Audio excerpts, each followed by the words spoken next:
ক্রমাগতই মারাত্মকভাবে ভারত পেয়েই চলেছে একের পর এক দুর্লভ সম্পদ, যা কখনোই শেষ হবে না। এখন প্রকৃতি ভারতের ওপর এতটাই সদয় হয়ে গেছে যে ক্রমাগত প্রকৃতির গর্ভ থেকে বেরিয়ে আসছে দুর্লভ সম্পদ। এখন আরব দেশ তেলের কুয়ো থেকে তেল বের করে বানাবে শরবত। আসলে বন্ধুরা, ক্রমশ একের পর এক দুর্লভ সম্পদ পেয়েই চলেছে ভারত, যাকে দেখে সবাই আশ্চর্য হয়ে গেছে যে এটা কিভাবে হচ্ছে। যেই জিনিসের জন্য আমরা অতিষ্ঠ ছিলাম, অন্য দেশের ওপর ডিপেন্ডেন্ট ছিলাম, আজ আমাদের প্রকৃতি তা ভারতকে উপহার দিয়েই চলেছে। এখন তো এমনটা মনে হচ্ছে যেন প্রকৃতি তার পাশাই পাল্টে দিয়েছে, অন্য দেশকে কাঙাল করার ঠেকা নিয়েছে। কারণ ওই দেশগুলো দূষণ এত পরিমাণে ছড়িয়ে দিয়েছে যে আমাদের পৃথিবী বিধ্বস্ত হয়ে গেছে। এজন্য প্রকৃতি ভারতের হাত ধরে ফেলেছে, আর এই সবকিছু ভারতের আত্মনির্ভর হওয়ার কারণে সম্ভব হয়েছে। এই সময় আমাদের পৃথিবী যে যে দুর্লভ সম্পদ উপহার দিচ্ছে তা পৃথিবীকে পুনর্জন্ম দিতে পারে। কারণ ক্রমাগত গ্লোবাল ওয়ার্মিং এর কন্ডিশন বেড়েই চলেছে, যার জন্য গ্লেসিয়ার গলে যাচ্ছে, আর এটা মানুষের অস্তিত্ব শেষ করার জন্য যথেষ্ট। এজন্য আজ পুরো বিশ্বতে গ্রিন এনার্জির ব্যাপারে পদক্ষেপ গ্রহণ করা হচ্ছে। কার্বন নির্গমনকে কম করার জন্য বিশ্বের বিভিন্ন সরকার গ্রিন এনার্জি সেক্টরে গ্রিন হাইড্রোজেন, সিএনজি এবং ব্যাটারি তৈরির কাজ শুরু হয়ে গেছে। আজ পেট্রোল ডিজেলের ওপর নির্ভরশীলতা শেষ হতে চলেছে। এজন্য তো আরব দেশের পায়ের তলার মাটি সরে গেছে, তাদের এখন ব্যান্ড বাজতে চলেছে। এতদিন এই আরব দেশ তাদের দাদাগিরি দেখাতো, আর পুরো বিশ্বকেই তাদের দাদাগিরির শিকার হতে হতো। কারণ এরা যখনই চাইতো তেলের দামকে বাড়িয়ে দিত এবং সাপ্লাইকে কমিয়ে দিত, যার জন্য মূল্যবৃদ্ধির সমস্যা পুরো বিশ্বকে সহ্য করতে হতো। বন্ধুরা, ভারত যে দুর্লভ সম্পদ পেয়েছে এটা সোনারূপার চেয়ে অনেক বেশি দামি। এছাড়া সোনারূপা তো তাও শেষ হতে পারে, কিন্তু এটা কখনোই শেষ হবে না। শুধু তাই নয়, এটাকে ফিউচারিস্টিকও বলা হচ্ছে, অর্থাৎ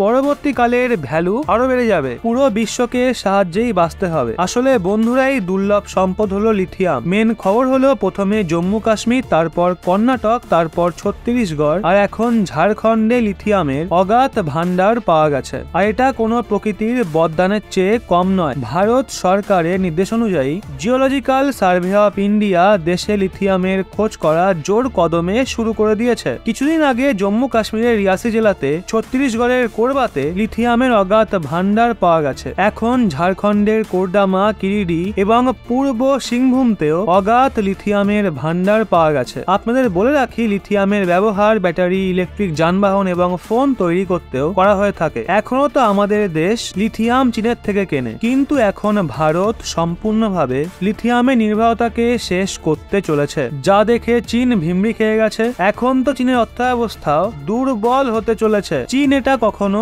ভাবতেও পারেনি। চীন ভেবেছিল আমাদের রাজত্ব সব সময়ই চলতে থাকবে, কারণ আমরা চিলি এবং আর্জেন্টিনার মতো দেশকে ঋণের দায়ে গোলাম বানিয়ে রেখেছি, যা লিথিয়ামের মামলায় সবার আগে রয়েছে। ইলেকট্রিক যানবাহনের বৃদ্ধিপ্রাপ্ত চাহিদা দেখে কেন্দ্রীয় সরকার দেশে লিথিয়ামকে আরো বেশি করে সার্চ করার আদেশ দিয়েছে। এখন অবস্থা এমন হয়ে গেছে যে জোর কদমে লিথিয়াম খোঁজার কাজ শুরু করে দেওয়া হয়েছে, আর বিজ্ঞানীদের পরিশ্রম সফলতাও আনছে। আপনাদের বলে রাখি, সাউথ ইন্ডিয়ার কর্ণাটকে 1600 টন লিথিয়ামের ভান্ডার পাওয়া গেছে। জম্মু কাশ্মীরের রিয়াসি জেলায় 59 লক্ষ টন লিথিয়ামের ভান্ডার পাওয়া গেছে। এখন আবার ঝাড়খণ্ডেও লিথিয়ামের ভান্ডারে সন্ধান মিলেছে। লিথিয়াম আয়ন ব্যাটারির সাহায্যে রিনিউয়েবল এনার্জিকে স্টোর করা যেতে পারে। এই এনার্জিকে পরে ব্যবহার করা যেতে পারে। মেন কথা হলো এই ব্যাটারি রিচার্জেবল হয়ে থাকে, এছাড়াও এর লাইফ অনেক বেশি হয়। এইভাবে ভবিষ্যতে লিথিয়াম একটা জরুরি মেটাল হয়ে যাবে। লিথিয়াম আয়ন ব্যাটারিতে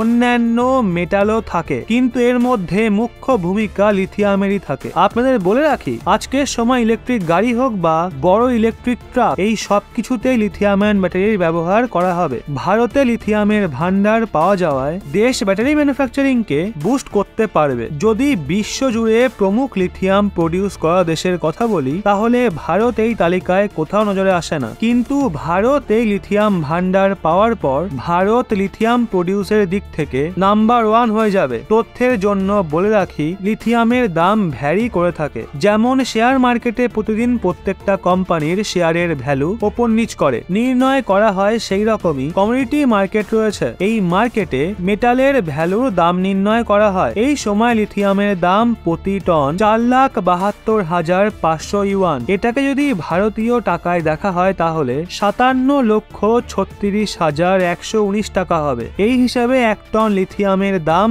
ভারতীয় মুদ্রায় 57.36 লক্ষ টাকা হয়ে থাকে। ভারতে 59 লাখ টন লিথিয়ামের ভান্ডার পাওয়া গেছে, অর্থাৎ এর ভ্যালু আজকের সময় 3,384 বিলিয়ন টাকা। এই দাম আজকের সময়ের জন্য। মার্কেটের সাথে এর দাম সবসময় পরিবর্তন হতেই থাকে। আর একটা কথা আপনাদের বলে রাখি, লিথিয়াম আয়ন ব্যাটারির ক্যাপাসিটি বেশি হয়ে থাকে এবং সোডিয়াম আয়ন অ্যালুমিনিয়াম এয়ার ব্যাটারির তুলনায় এর লাইফও বেশি হয়ে থাকে। লিথিয়াম আয়ন ব্যাটারির জোরেই ইলেকট্রিক যানবাহনের রেঞ্জ বৃদ্ধি করতে সাহায্য মিলেছে। আর একবার চার্জেই 500 থেকে 700 কিলোমিটার পর্যন্ত চলা গাড়ি তৈরি হতে পেরেছে। লিথিয়াম আয়ন ব্যাটারি থেকেই একবার চার্জ করে কয়েক দিন পর্যন্ত চলা মোবাইল ফোন তৈরি হচ্ছে। ভারত এখন শুধু লিথিয়ামই নয়, বরং নিকেল, কোবাল্টের মতো খনিজকে এতদিন ইম্পোর্ট করে এসছে। ভারত এখন এই সব সেক্টরে মোটিভেশন পাচ্ছে। এই কারণে ভারত এই খনিজের জন্য সমুদ্রেও খোঁজ শুরু করে দিয়েছে। যদি সবকিছু ঠিক থাকে তাহলে